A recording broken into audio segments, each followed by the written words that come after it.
하나님께서 오늘 우리에게 허락하신 말씀은 열왕기상 21장의 말씀입니다. 열왕기상 21장 봉독은 1절에서 10절과 20절에서 29절만 하도록 하겠습니다. 열왕기상 21장 함께 보도록 하겠습니다. 그 뒤에 이런 일이 있었다. 이스라엘 사람 나봇이 이스라엘 땅에 포도원을 하나 가지고 있었는데 그 포도원은 사마리아의 아합의 궁 근처에 있었다. 아합이 나봇에게 말하였다. 그대의 포도원이 나의 궁 가까이에 있으니 나에게 넘기도록 하시오. 나는 그것을 정원으로 만들려고 하오. 내가 그것 대신에 더 좋은 포도원을 하나 주겠소. 그대가 원하면 그 값을 돈으로 계산하여 줄 수 있어. 나봇이 아합에게 말하였다. 제가 조상의 유산을 임금님께 드리는 일은 주님께서 금하시는 불경한 일입니다.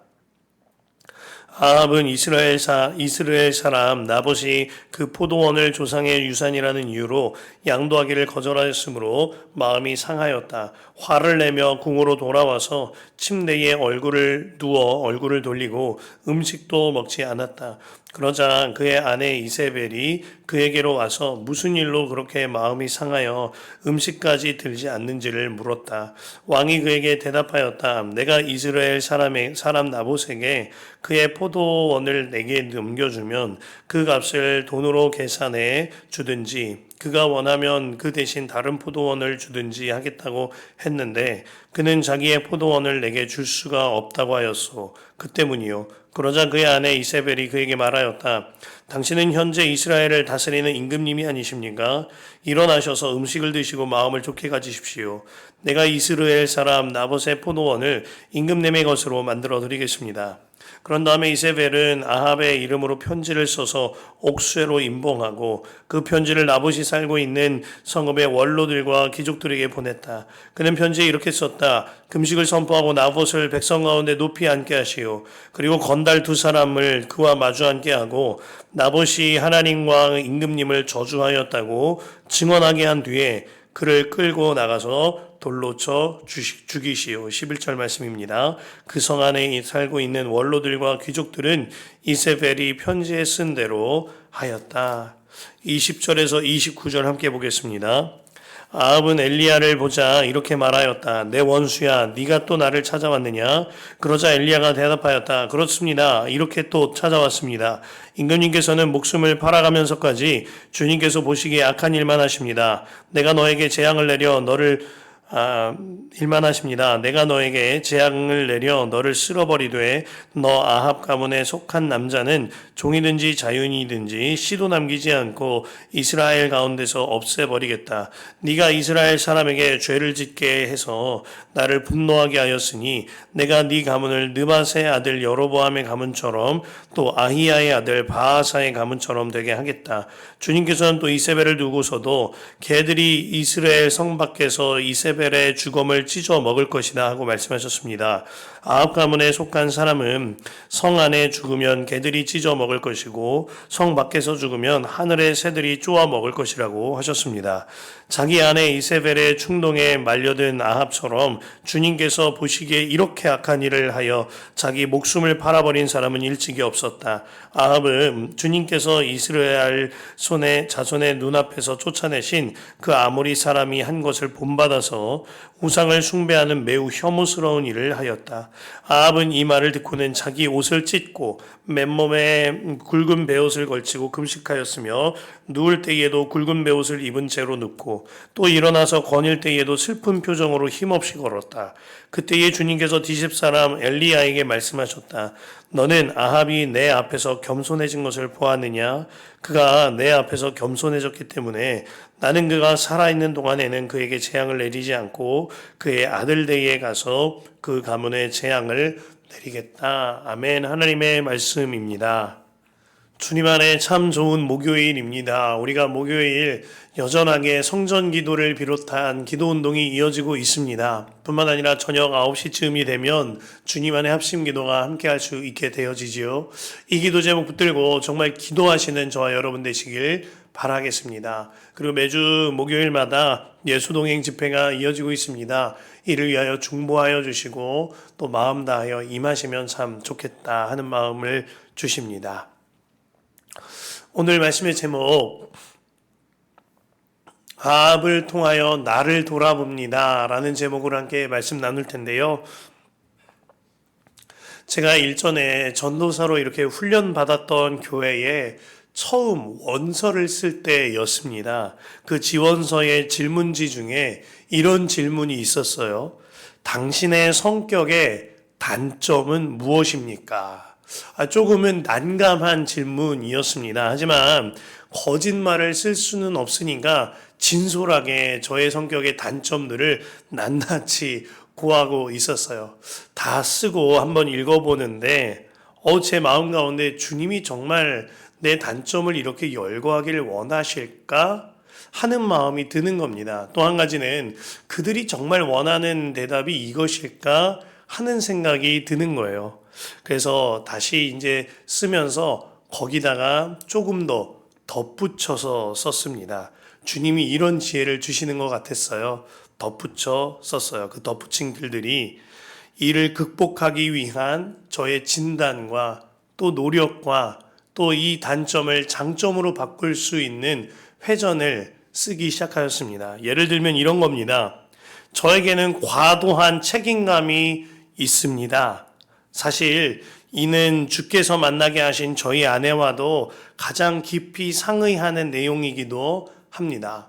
과거에는 저희 과도한 책임감으로 인하여 저를 깎아먹기도 하였고 남들에게 상처를 주기도 하였습니다. 하지만 이제는 저희 과도한 책임감을 한 영혼을 향한 주님의 사랑으로 주님이 뒤바꿔주고 계십니다.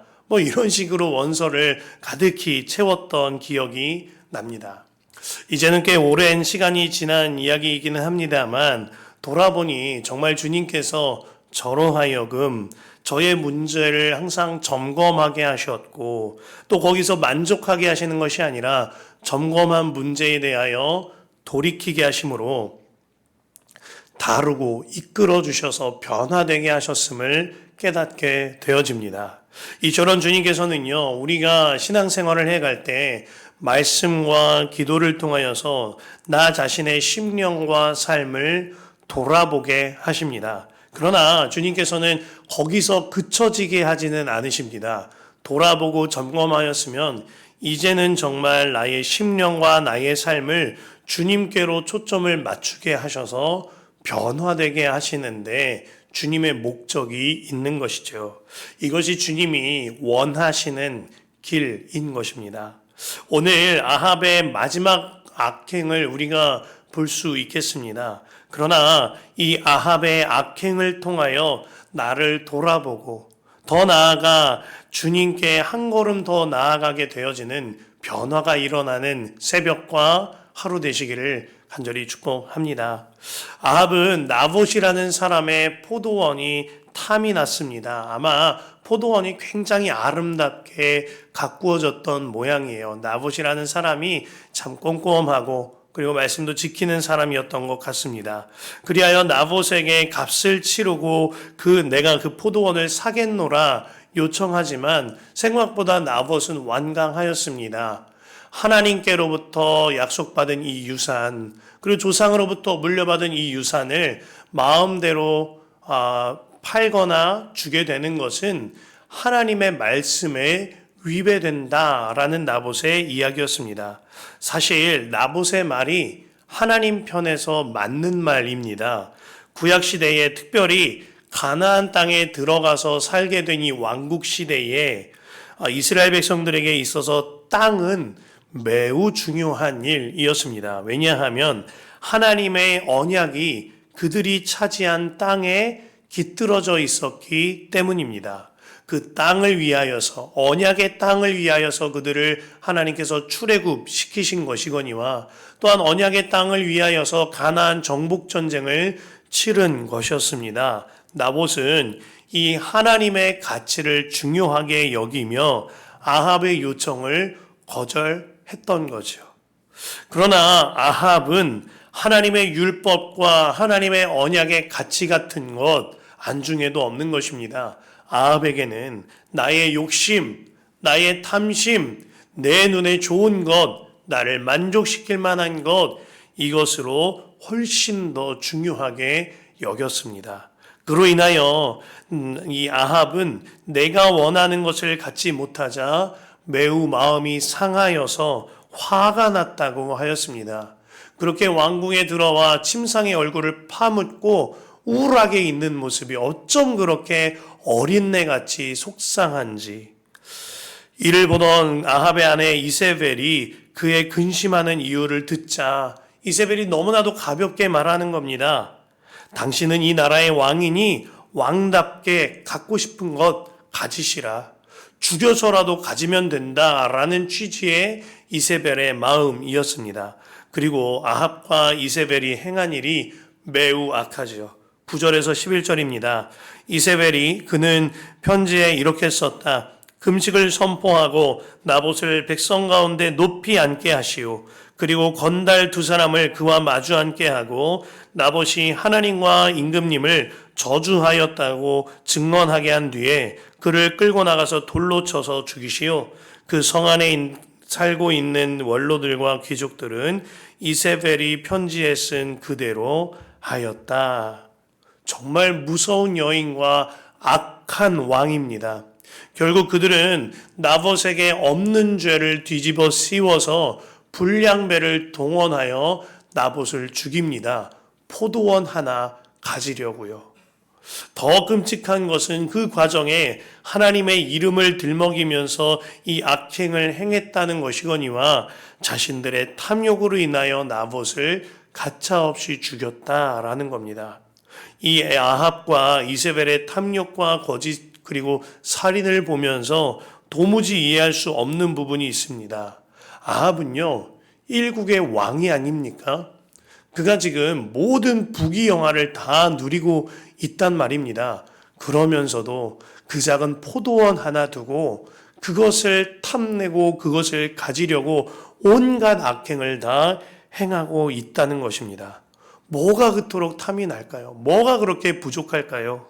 이것이요, 이 탐심이요, 악한 마귀 사탄의 마음인 것이죠.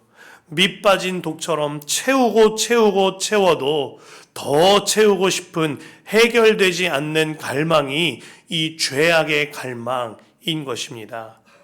말씀 앞에서 저 자신을 돌아보고 돌이키게 하셨습니다. 제게 탐심이 있을까요? 있습니다. 물질, 음식, 먹고 사는 문제에 대하여 탐심은 누구에게나 있지요. 그러나 이를 인정하고 늘 돌아보며 돌이켜서 주님을 바라보는 삶이 정말 복된 삶, 살 길로 인도하는 삶인 것입니다. 제가요, 바로 어제인데 건강검진을 예약하던 대로 다녀왔습니다. 다른 곳들은 아마 거의 다 평균적으로 괜찮은 것 같아요. 그런데 이 동맥경화라는 게 서서히 시작된 것 같습니다. 뿐만 아니라 제가 4년 전에 고지혈증 진단을 받고 나름대로 자전거도 타고 걷고 하면서 2년 전에는 정상 수치가 나왔는데 여러모로 생활 패턴이 바뀌고 하면서 다시금 고지혈증이 좋지 않은 곳으로 향하고 있다라는 진단을 받게 되었습니다. 무엇보다도 저에게 이 먹는 것, 탐식이라고 하죠. 먹는 것에 대한 절제가 필요한 때라는 마음도 주십니다. 뿐만 아니라 저의 생활에 있어서 바로잡아야 할 부분들이 있는 거죠.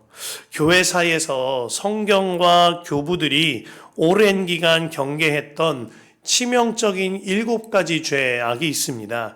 그 리스트가 이런데요. 교부인 에바그리우스와 그레고리우스 등이 작성하고 이제 토마스 아퀴나스가 정리한 것인데 그 리스트들이 7가지가 이것입니다.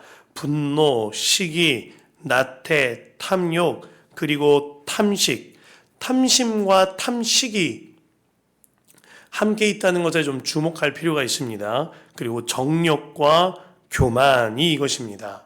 저에게도 제 삶과 제 영혼에 이런 것들에 대하여 점검하고 돌이키게 하신 계기가 건강검진이었던 겁니다. 뿐만 아니라 주님께서 말씀의 양식인 영의 양식인 말씀을 통하여 저와 여러분들의 영적 건강을 검진하여 돌이키게 만들어 주시는 겁니다. 탐심과 탐식과 뿐만 아니라 분노, 시기, 나태, 탐욕, 그리고 정욕과 교만에서 점검하여 돌이키게 하여 주시는 거죠. 또 한 가지 제가 말씀 앞에서 나머지 6가지 목록 또한 돌아보게 되어졌습니다. 특별히 탐심과 오늘 말씀에 탐심과 교만에 있어서 제가 어떠한 외부의 사역이나 또한 사실은 당연한 일인데 신방 사역을 함에 있어서 사례를 받지 아니하기로 한 것은 정말 주님의 마음이다 하는 마음을 주십니다. 그로 인하여서 저 또한 그리고 우리 교회 공동체 또한 안전하게 주님이 지켜주시기 때문이에요. 그러나 그와 동시에 제 마음 가운데 어떠한 교만한 마음이 있다면, 나는 다르다 이러한 마음이 있다면 그 또한 굉장히 무서운 마음인 것이죠. 그래서 제가 늘 교만과 탐심에 빠지지 아니하도록 분노와 시기와 나태와 탐욕과 탐식과 정욕과 교만에 빠지지 아니하도록 예수님과 동행하는 일기를 쓰며 빛 가운데 교제하며 살아가는 것입니다. 그로 말미암아 제가 아합의 길로 향하지 않고 예수님의 길로 살 길로 인도함 받게 되기 때문입니다. 신명기 17장 17, 14절 이하에는 이스라엘 백성이 가나안에 들어가 만일 왕을 세우게 된다면 왕에 대한 규범은 이러이러해야 한다고 주님이 말씀하여 주고 계십니다. 신명기 17장 16절에 보면 첫 번째로 병마를 많이 두지 말라. 17절에 아내를 많이 두거나 은금을 많이 쌓지 말라. 18절에 율법서를 제사장이 보는 앞에서 기록하여라. 빛 가운데 교제하라는 거지요. 뿐만 아니라 말씀으로 살라는 겁니다. 19절에 말씀을 평생 옆에 두고 읽어 여호와 경외하기를 배우며 모든 하나님의 말씀을 지켜 행하라. 성경이 말하는 리더상은, 성경이 말하는 왕의 자리에 있는 자는 군림하는 자가 아니라 철저하게 주님을 바라보고 주님을 경외하며 주님의 백성들을 섬기는 자입니다. 오늘 아합이 이 자리에서 완전히 떠난 거예요. 자기 마음대로 탐심 부리고 주께서 섬기고 돌보라고 한 백성을 죽여가면서 그 재산을 빼앗는 악한 왕이 되어진 겁니다. 그 결국이 무엇이지요?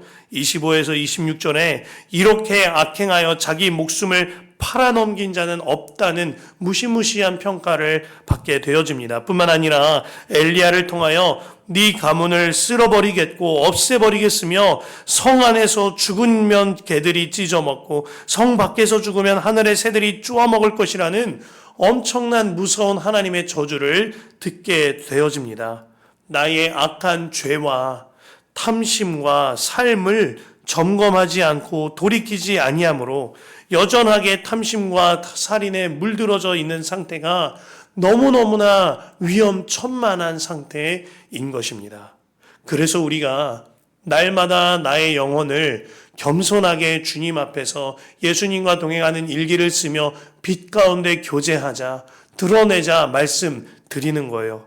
본성적이고 자연스럽게 죄의 길로 갈 수밖에 없는 것이 죄인된 나인데 그것을 거슬러 올라 하나님께로 나아가자 하는 마음으로 예수님과 동행하는 일기를 쓰며 빛 가운데 교제합시다 말씀드리는 겁니다. 그리하여 내가 선택하는 삶이 아니라 주께서 선택하시는 대로 이끌림 받는 삶, 주님께서 인도하시는 대로 인도함 받는 삶, 그 삶을 살고자 하는 겁니다.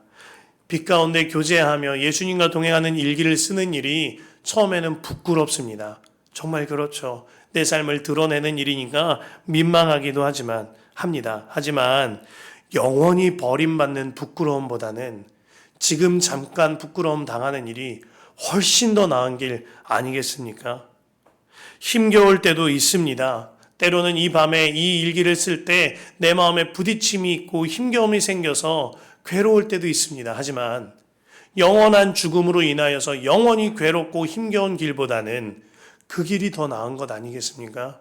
그래서 우리의 영혼을 위하여 내 영혼을 끝까지 지켜내기 위하여 부끄러울지라도 잠깐 힘겨울지라도 날마다 빛 가운데 교제하며 살면서 주님 안에 하나님의 나라를 이곳에서부터 영원까지 살자 말씀드리는 것입니다.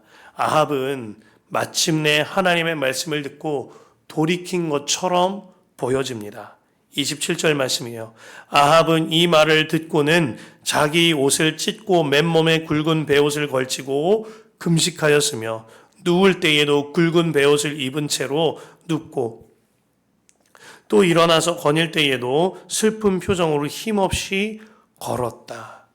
그가 진짜 하나님 말씀을 듣고 회개하는 것처럼 온몸에 굵은 베옷을 입고 죄를 뒤집어 쓴 듯이 살아갑니다.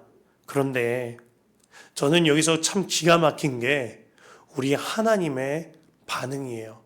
하나님께서 28절과 29절에 이렇게 말씀하세요. 그때에 주님께서 디셉 사람 엘리야에게 말씀하셨다. 너는 아합이 내 앞에서 겸손해진 것을 보았느냐? 그가 내 앞에서 겸손해졌기 때문에 나는 그가 살아있는 동안에는 그에게 재앙을 내리지 않고 그의 아들 때에 가서 그 가문에 재앙을 내리겠다. 아합이 이것 하나 행했다고, 아합이 보잘것없는 회개의 모양을 갖췄다고 하나님은 엘리야야, 저 아합이 겸손해진 것 좀 보아라. 내가 그를 용서하겠노라. 내가 그에게 용서를 베풀겠노라 말씀하고 계신 겁니다. 초라한 돌이킴, 볼품없는 회개, 그럼에도 불구하고 우리 하나님 아버지께는 사랑과 용서로 반응하실 준비가 되어 있으신 것이죠. 그러나 아합은 그 하나님의 무한하신 사랑을 받아 누리지는 못하였습니다. 그는 단지 무서워서 하나님을 이용하듯이 돌이킨 것이지 전심으로 하나님을 사랑하여 하나님의 품에 안겼던 것은 아니었습니다. 이 땅에서부터 영원한 나라, 그리고 영원한 나라가 아니라 하나님께 단지 이용하듯 무서워서 돌이킨 정도로 맞춰지게 된 거죠. 말씀 앞에 제 삶을 돌아보거니와 또한 저를 말씀 앞에 세워지게 되는 겁니다. 이전에 임은미 선교사님 아마 다들 아실 텐데요. 임은미 선교사님이 큐티 강좌를 하면서 참 특별한 말씀을 하셨어요.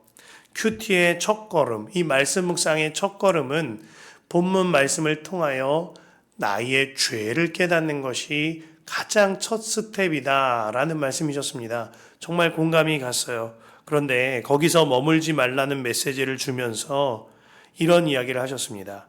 내게 주신 말씀으로 인하여 나의 죄를 깨닫고 회개할 때 그 적용점의 최종점은 이것이라는 겁니다.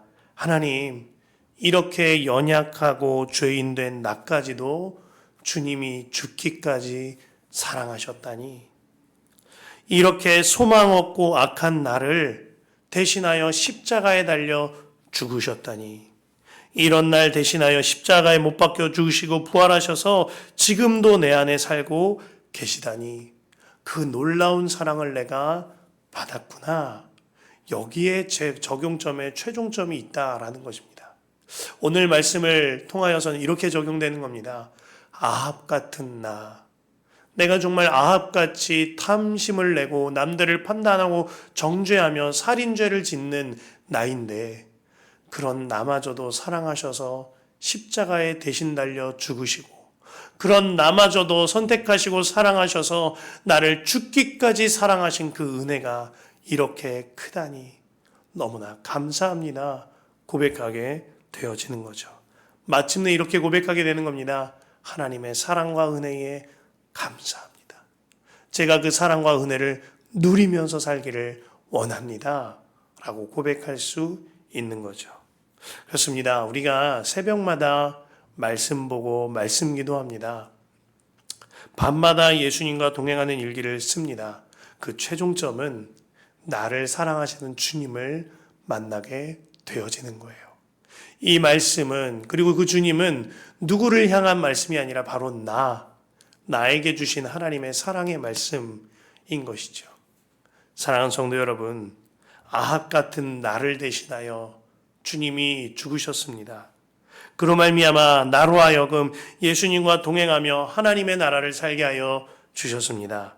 이제는 정말 말씀을 통하여 나를 죽기까지 사랑하신 예수님을 바라봄으로 말미암아 그 사랑과 은혜가 가득한 삶, 그 사랑과 은혜를 누리는 삶, 저와 여러분 되시길 간절히 소망합니다.